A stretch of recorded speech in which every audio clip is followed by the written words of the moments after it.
பிரம்மஸ்ரீ பத்ரிஜியின் தெய்வீக வழிகாட்டுதலுடன் கன்னியாகுமரி தியான யக்னம். இடம் விவேகானந்தா கேந்திரம், விவேகானந்தபுரம், கன்னியாகுமரி. மேலும் தொடர்புக்கு 9488688260, 9443694183. அனுமதி இலவசம்.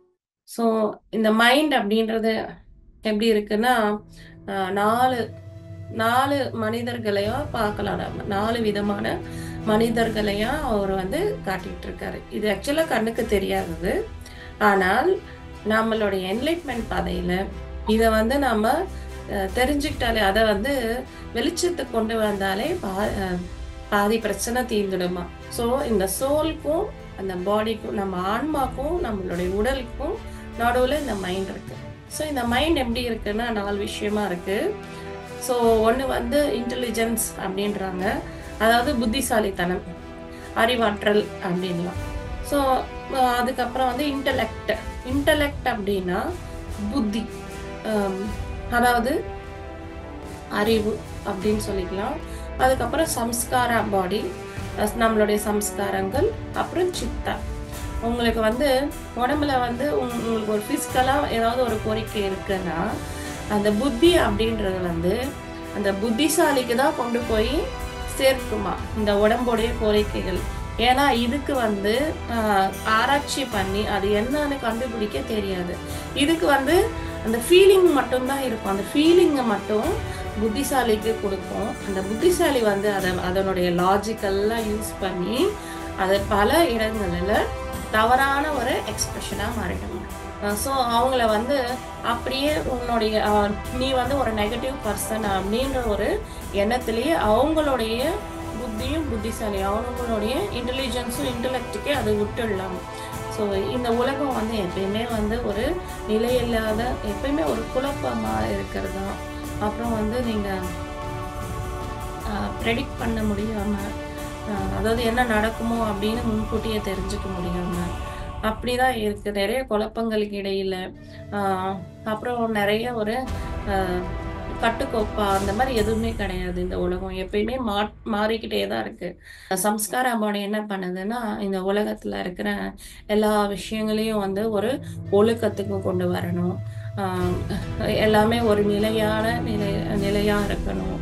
ஒரு ஒரு கட்டுக்கோப்பா, ஒரு பர்டிகுலர், அதாவது ஒரு ரூல்ஸ் ஃபாலோ பண்ணணும். இந்த நேரத்தில் வந்து இதை பண்ணணும், அதாவது இந்த டைமுக்கு நம்ம சாப்பிடணும். இது எல்லாமே வந்து அந்த சம்ஸ்கார பாடியில் இருக்கு.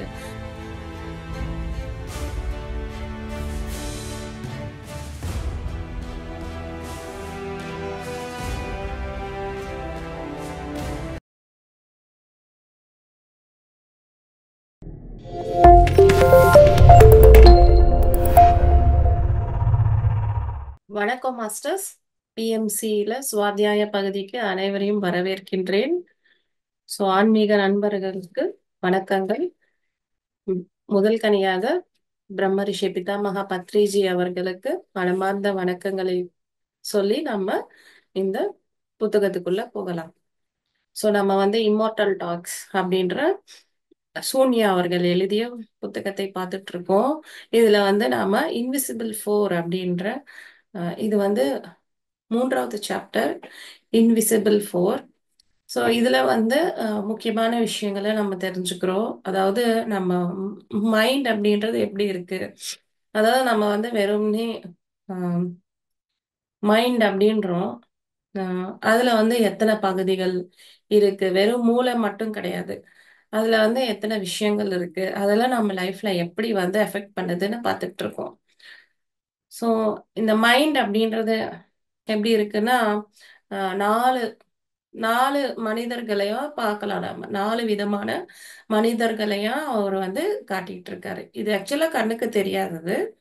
ஆனால் நம்மளுடைய என்லைட்மெண்ட் பாதையில இத வந்து நம்ம தெரிஞ்சுக்கிட்டாலே, அதை வந்து வெளிச்சத்துக்கு கொண்டு வந்தாலே பாதி பிரச்சனை தீர்ந்துடுமா. ஸோ நம்மளுக்கு அறியாமல் நம்மளுக்குள்ள எத்தனையோ சிந்தனைகள் இருக்கு இல்லையா. ஸோ அதெல்லாமே வந்து எப்படியெல்லாம் நடக்குது. ஏன்னா நம்மளுடைய கதாபாத்திரம் அப்படின்றோம், நம்மளுடைய வாழ்க்கையே ஒரு கதாபாத்திரம். ஸோ இந்த ஆன்மா ஆக்சுவலா வந்து ஆன்மா வந்து தன்னுடைய டிசைன் படி தான் அது வந்திருக்கு. எது எதெல்லாம் பார்க்கணும், எதெல்லாம் அதனுடைய இச்சை, அது வந்து அதனுடைய டிசைன் இருக்கு. ஸோ பட் ஆனா இங்க வந்ததுமே வந்து இந்த கதாபாத்திரத்தோடைய மாயையில, இந்த உலகத்தோடைய மாயையில விழுந்துட்டு தான் அப்படின்றது மறந்துடுறோம். ஸோ இதுக்கும் இதுக்கும் நடுவுல வந்து அந்த மைண்ட் அப்படின்றது செயல்படுது. அதனால தான் நம்ம வந்து பாடி, மைண்ட், சோல் மூணுமே இருக்கு இல்லையா? ஸோ இந்த சோல்க்கும் அந்த பாடிக்கும், நம்ம ஆன்மாக்கும் நம்மளுடைய உடலுக்கும் நடுவுல இந்த மைண்ட் இருக்கு. ஸோ இந்த மைண்ட் எப்படி இருக்குன்னா 4 விஷயமா இருக்கு. ஸோ ஒண்ணு வந்து இன்டெலிஜென்ஸ் அப்படின்றாங்க. அதாவது புத்திசாலித்தனம், அறிவாற்றல் அப்படின்லாம். ஸோ அதுக்கப்புறம் வந்து இன்டலெக்ட். இன்டலெக்ட் அப்படின்னா புத்தி. அம், அதாவது அறிவு அப்படின்னு சொல்லிக்கலாம். அதுக்கப்புறம் சம்ஸ்காரா பாடி, நம்மளுடைய சம்ஸ்காரங்கள், அப்புறம் சித்தா. ஸோ சித்தா வந்து நம்ம மனதா வச்சுக்கலாம். பட் சித்தா அப்படின்றதே ஒரு சான்ஸ்கிரிட் வேர்டு தான். ஸோ சித்தா அப்படின்றதுக்கே ஒரு மீனிங் இருக்கு. ஸோ இந்த 4மா இருக்கு. ஸோ நம்ம நேத்து வந்து இந்த புத்திசாலித்தனம் எப்படி இருக்கு, அப்புறம் நம்மளுடைய புத்தி எப்படி இருக்கு.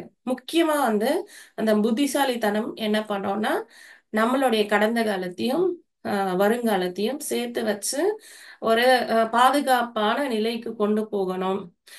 தனக்கு வந்து எந்த ஒரு கஷ்டமும் எந்த இதுவும் வரக்கூடாது அப்படின்னு அதை நினைச்சு அதன்படி அது எல்லாமே செஞ்சுக்கிட்டே இருக்கும்.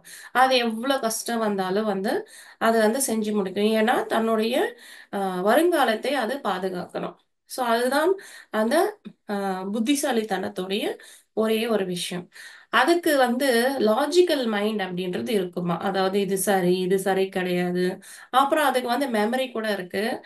அதாவது எல்லா விஷயங்களையும் ஞாபகத்துக்கு வச்சிருக்கோம். இப்போ ஒரு விஷயம் இப்ப இருக்குன்னா அது லாஜிக்கலா யோசிச்சு கடந்த காலத்துல வந்து இது நடந்திருக்கே, இது எனக்கு சரியா தவறா இதெல்லாம் யோசிச்சு ரொம்ப புத்திசாலித்தனமா அது வந்து செயல்படும். ஸோ அதுதான் வந்து புத்திசாலித்தனம். அப்புறம் புத்தி அப்படின்றது வந்து தன்னலமற்றது. அதுக்கு என்ன வேணும்னா, இதுக்கு வந்து தான் வாழுவதற்கு என்ன வேணுமோ அத மட்டும் தான் பார்க்கும். இது வந்து என்ன பண்ணும்னா, இந்த ஒரு கதாபாத்திரம் வழியா நான் வந்து முழுமையடைய முடியாது. அதனால வந்து எனக்கு இன்னமும் பல கதாபாத்திரங்கள் நான் வந்து என்னுடைய வாழ்க்கை அப்படின்ற சுழற் சக்கரத்துல நான் சேர்த்துக்கிட்டே இருக்கேன். அதாவது இந்த ஒரு விஷயம் வந்து தன்னிச்சையா நடக்குது. ஆஹ் அஹ் எதுவும் இந்த புத்தி வந்து எதுவுமே லாஜிக்கல் மைண்ட் அதுக்கு கிடையாது. அதுக்கு பிடிச்சிருக்குன்னா பார்த்ததும் பிடிக்குது, தன்னிச்சையா வந்து நடக்குது. அதுக்கப்புறம் அதுக்கு அறியாமலேயே நடக்குது. ஆஹ் இப்போ ஃபார் எக்ஸாம்பிள் நம்ம நிறைய சினிமால பாக்குறோம்.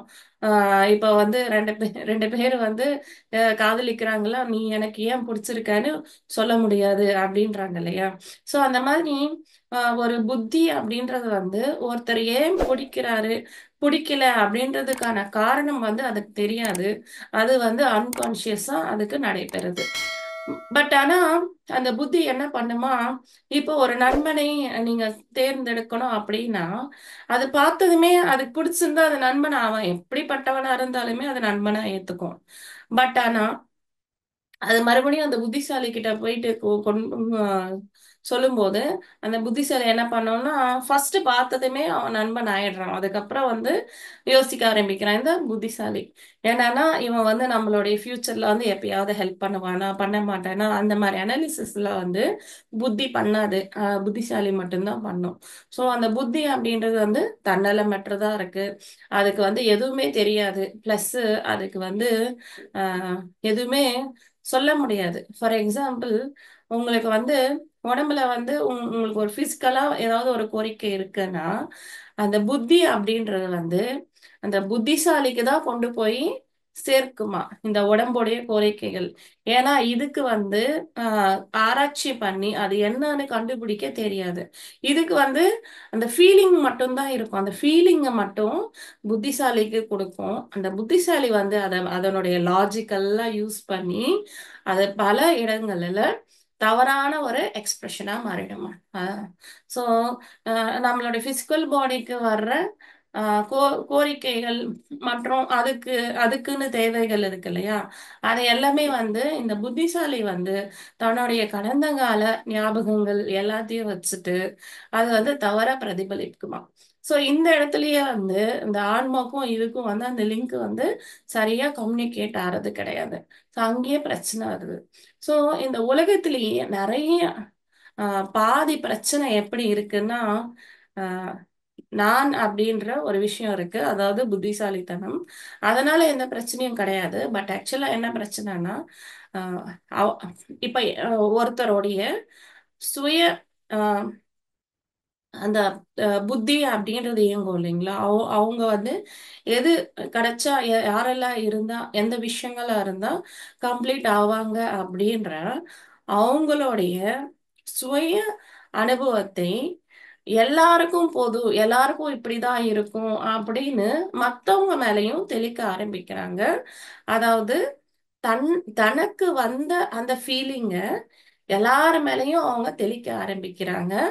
அது எப்படி தெளிக்கிறாங்கன்னா, தன்னுடைய புத்திசாலித்தனம் முழுவதும் அதற்காகவே அவங்க வந்து யூஸ் பண்ணிக்கிறாங்க. தன்னுடைய அறிவாற்றல முழுவதுமாக அந்த அ மற் மற்றவங்களை இவன போலயே அவனும் இருப்பான் அப்படின்னு இவன் நினைச்சுக்கிட்டு, அந்த மாரி பல பல தேசங்களும், பல குடும்பங்களும், பல மனிதர்களும் ய இவன் வந்து அப்படியே அ அ மாற்ற நினைப்பான்.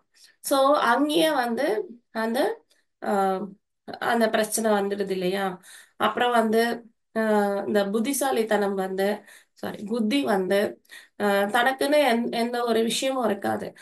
ஆனா, அ எப்படி சொல்றது? ஸோ அதுவும் முழுமை அடையணும் அப்படின்னு தான் நினைக்குது.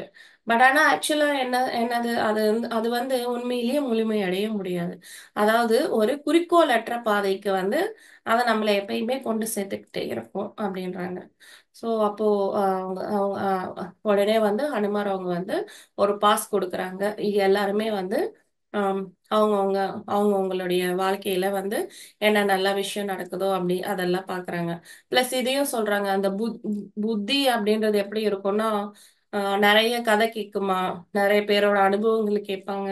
நெறைய விஷயங்கள் இந்த நியூஸ் பார்க்கறது. ஸோ நெறைய விஷயங்களை சேகரிக்கணும்.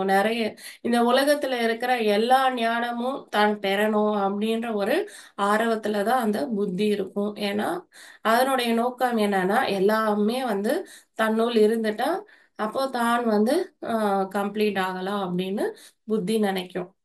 ஸோ, அப்போ இன்னொரு விஷயம் வந்து உரிமை கேட்குறாங்க. என்னன்னா, இப்போ ஒருத்தங்க வந்து என்ன பார்த்ததுமே அவங்களுக்கு பிடிக்கல அப்படின்னா, அப்ப அவங்களுக்கு எப்பயுமே பிடிக்காதா?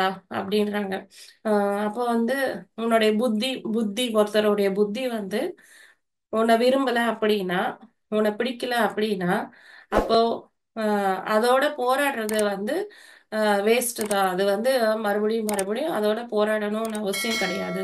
பட் ஆனா, அவனுடைய புத்திசாலித்தனம் இருக்கு இல்லையா? அதாவது அவனுடைய ஃபியூச்சருக்கு நீ உபயோகப்படுவியா? அப்படின்ற ஒரு விஷயம் இருக்கு இல்லையா?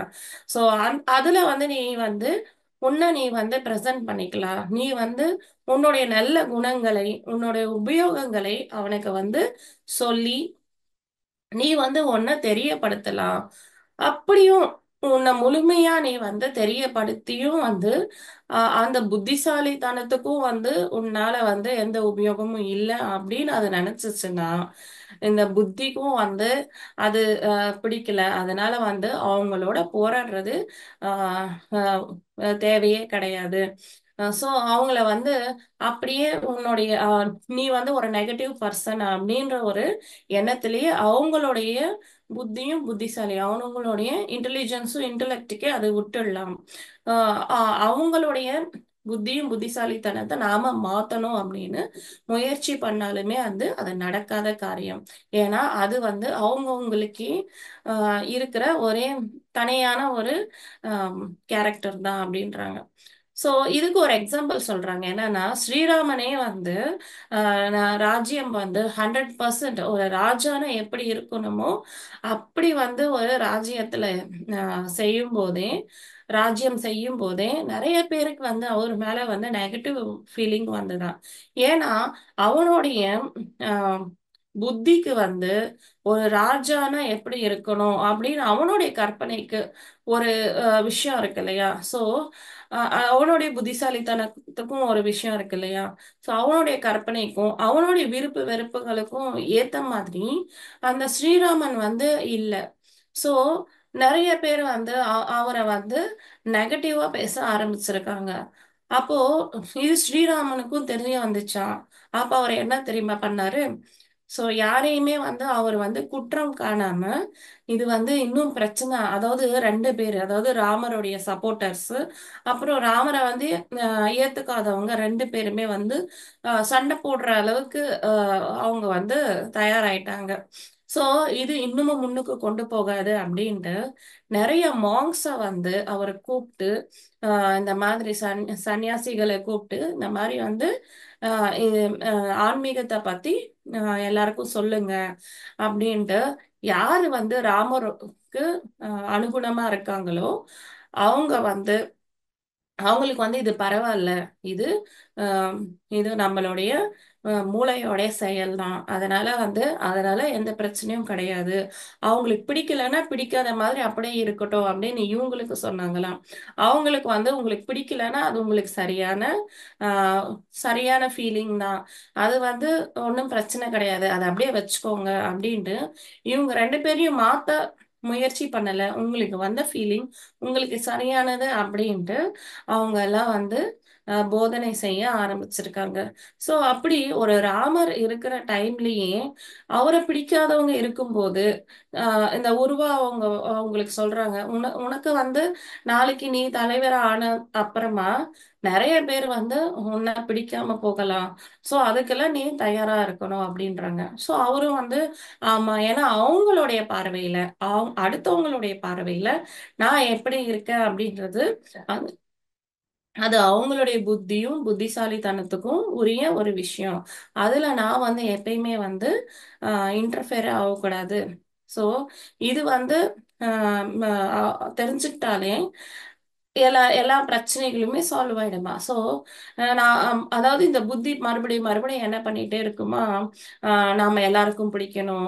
எல்லாருக்குமே தகுந்த மாதிரி ஒரு நல்ல பேர் எடுக்கணும். இதெல்லாமே இருக்கு இல்லையா?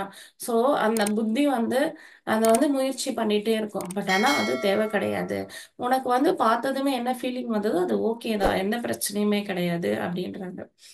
So okay. அப்போ இப்போ வந்து அ எங்களுக்கு வந்து அந்த சம்ஸ்கார பாடி பத்தி சொல்லுங்க அப்படின்றாங்க. ஸோ ஸோ இந்த புத்தியும், புத்திசாலித்தனம் எப்படி இருக்கு அப்படின்றது, நீங்களே உங்களோட லைஃப்ல நீங்க ரிசர்ச் பண்ணி பாருங்க.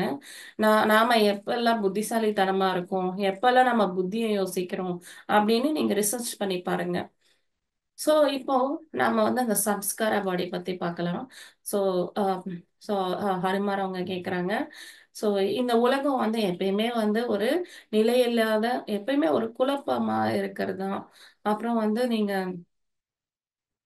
பிரெடிக்ட் பண்ண முடியாம, அதாவது என்ன நடக்குமோ அப்படின்னு முன்கூட்டியே தெரிஞ்சுக்க முடியாம, அப்படிதான் இருக்கு. நெறைய குழப்பங்களுக்கு இடையில, ஆ அப்புறம் நெறைய ஒரு அ கட்டுக்கோப்பா அந்த மாரி எதுவுமே கிடையாது இந்த உலகம். எப்பயுமே மாறிக்கிட்டே தான் இருக்கு. பட் ஆனா, அ உங்க வாழ்க்கையில வந்து ஒரு அ எ அ அதாவது ஒரு ஆர்டர் இருக்கணும். அதாவது ஒரு அ எந்த ஒரு அமைதியான வாழ்க்கையா இருக்கணும். எந்த ஒரு மாற்றமும் இல்லாத வாழ்க்கையா இருக்கணும். ஒரு நிலையான வாழ்க்கையா இருக்கணும். அப்புறம் ஒரு ஒழுக்கமா இருக்கணும். அப்புறம் ஒரு அ எல்லாம் சரியா கடைப்பிடிக்கணும். எல்லாரும் சரியா இருக்கணும் அப்படின்ற ஒரு ஒ எண்ணம் தோணுது இல்லையா? அது என்ன அப்படின்னு கேட்குறாங்க. அப்புறம் வந்து உங்களுடைய டெய்லி ரொட்டீன். அதாவது டெய்லியும் வந்து நீங்க வந்து ஒரு வேலை செய்யணும். இதே வேலை செய்யணும். மறுபடியும் மறுபடியும் செய்யணும்.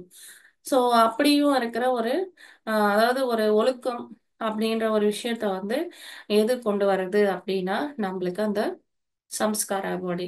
சம்ஸ்காரா பாடி என்ன பண்ணுதுன்னா, டெய்லியும் வந்து வீட கிளீனா வச்சுக்கணும். உடம்ப வந்து நம்ம கிளீனா வச்சுக்கணும்.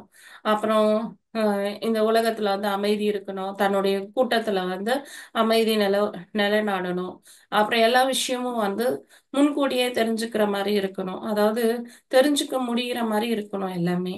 ஆ அப்புறம் எல்லாருமே ஒரு குறிப்பிட்ட அ விஷயங்களே கன்டினியூஸா பண்ணிட்டே இருக்கணும். அதாவது ரிச்சுவல்ஸ் அப்படின்றாங்க. ரிச்சுவல்ஸும் சரி. ஸோ அவங்க வந்து மரபுகளை வந்து அ கடைபிடிக்கணும். அதுக்கப்புறம் அந்த மாரி நெறைய விஷயம் வந்து ஒரு ஆர்டர் அப்படின்றது இருக்கணும் அப்படின்னு நெனைக்கிறோம். ஸோ அந்த சம்ஸ்கார பாடி என்ன பண்ணுதுன்னா, ஸோ இந்த மாயையில அது இருக்கும். ஸோ அப்போ அவரு கேட்குறாரு, இது வந்து சரியா தானே இருக்கு. இதெல்லாம் ஃபாலோ பண்ணக்கூடாதா அப்போ? இப்போ அப்ப நீங்க என்ன சொல்றீங்க? நாங்க வந்து ஆம் அ ஃபாலோ பண்ணக்கூடாதா அப்டின்னா, அப்போ சரி அவங்க கேட்குறாங்க, "உர்மி நீ வந்து சொல்லு. அ ஒரு எக்ஸாம்பிள் சொல்லு இந்த சம்ஸ்கார பாடிக்கு" அப்டின்னா, நான் வந்து எப்டின்னா, என்னதான் நடந்தாலும், நான் வந்து இப்பயே சாகணும் அப்டின்னு நெனச்சா கூட, இப்ப செத்துடுவேன் அப்டின்னு நெனச்சா கூட, வீடெல்லாம் கிளீன் பண்ணி சுத்தமா என்னோட கூடாரத்த வச்சுட்டு, அதுக்கப்புறமா நான் வந்து செத்துடுவேன். அந்த மாரி எனக்கு வீடு வந்து ரொம்ப சுத்தமா இருக்கிறது எனக்கு ரொம்ப பிடிக்கும். அத வந்து நான் கண்டிப்பா செஞ்சே தீருவேன் அப்டின்றாங்க. ஸோ அப்போ உருவா நீ வந்து சொல்லு அ ஒரு விஷயம் அப்டின்னா, எனக்கு வந்து குளி அ சுத்தி சுத்தி வந்ததுக்கப்புறம் ஒரு கட்டத்துல அம் டெய்லி அ அ குளிக்கணும் அப்படின்றது கண்டிப்பா இருக்கு. எனக்கு ஒரு குளியல் போட்டா ரொம்ப நல்லாருக்கும். ஒரு வேளை என் உடம்பு வந்து அழுக்கு இல்லாம சரியா தான் இருக்கு அப்படின்னா கூட, குளிக்கலன்னா எனக்கு ஒரு மாதிரியா இருக்கும். அதனால நான் ஒரு குளியல் போட்டுட்டா ஒரு நிம்மதியா இருக்கும் அப்படின்றாங்க. ஸோ அப்போ நீங்க வந்து இது சரிதான். ஆனா இந்த அ கிளீன்லினஸ் இந்த இந்த சுத்தம், சுகாதாரம் இதையும் தாண்டி வந்து நீங்க சொல்லுங்க அப்படின்றாங்க. ஸோ, அப்ப அந்த சம்ஸ்கார பாடி என்ன பண்ணுதுன்னா, இந்த உலகத்துல இருக்கிற எல்லா விஷயங்களையும் வந்து ஒரு ஒழுக்கத்துக்கு கொண்டு வரணும். ஆம் எல்லாமே ஒரு நிலையா இருக்கணும். ஒரு அ ஒரு கட்டுக்கோப்பா, ஒரு பர்ட்டிகுலர் அதாவது ஒரு ரூல்ஸ் ஃபாலோ பண்ணணும். அ இந் இந்த கா இந்த நேரத்துல வந்து இத பண்ணணும். அதாவது இந்த டைம்க்கு நம்ம சாப்பிடணும். இது எல்லாமே வந்து அந்த சம்ஸ்கார பாடியில இருக்கு. ஸோ சம்ஸ்கார பாடி வந்து எப்படி சொல்றாங்கன்னா, அது வந்து ரொம்ப அதாவது இதெல்லாம் ஃபாலோ பண்றது. அதாவது அதுக்கு வந்து ரொம்ப சிம்பிளா இருக்கணுமா. இது வந்து ரொம்ப சிம்பிளா எளிமையான இது சரி, தவறு, நல்லது, கெட்டது இது எல்லாமே வந்து அது பாக்குமா. நல்லது, கெட்டது, இது பாவம், புண்ணியம் அந்த மாரி எல்லா விஷயத்தையும் வந்து அது ஒரு அனலைஸ் பண்ணிட்டு, எது நல்லதோ அது மட்டும் தான் இருக்கணும் அப்படின்ற மாரி அந்த சம்ஸ்கார பாடி வந்து இயங்கிக்கிட்டு இருக்குமா. ஸோ நம்மளுக்கும் வந்து சொல்றாங்க இல்லையா, தியானம் அப்படின்றது கடந்த ஜென்மம் சம்ஸ்காரங்களால வருது அப்படின்னு. ஏன்னா அந்த கடந்த ஜென்மத்திலேயே வந்து இது நல்லது அப்படின்னு நம்ம தெரிஞ்சுக்கிறோம். அத வந்து கடைப்பிடிக்க நம்ம ஆரம்பிக்கிறோம். ஸோ அதே மாரி அந்த நல்லது, கெட்டது இதுவும் வருது. ஸோ இங்க தான் வந்து இது எப்படி இருக்குன்னா, அ ஒரு ஒரு இந்த மாரி அ ஒரு அ ஒரு பொட்டிய தயார் பண்ணி, அந்த சம்ஸ்கார பாடி வந்து அதுக்குள்ள அப்படியே அடங்கி, என்னை யாருமே டிஸ்டர்ப் பண்ண மாட்டேன்றாங்கப்பா. நான் வந்து இங்க வந்து நல்லா சந்தோஷமா இருக்கேன். எந்த பிரச்சனையும் இங்க இல்ல. ரொம்ப அமைதியா இருக்கேன் நானு அப்படின்ட்டு, ஒரு நிலையான வாழ்க்கையை அது எதிர்பார்க்குமா.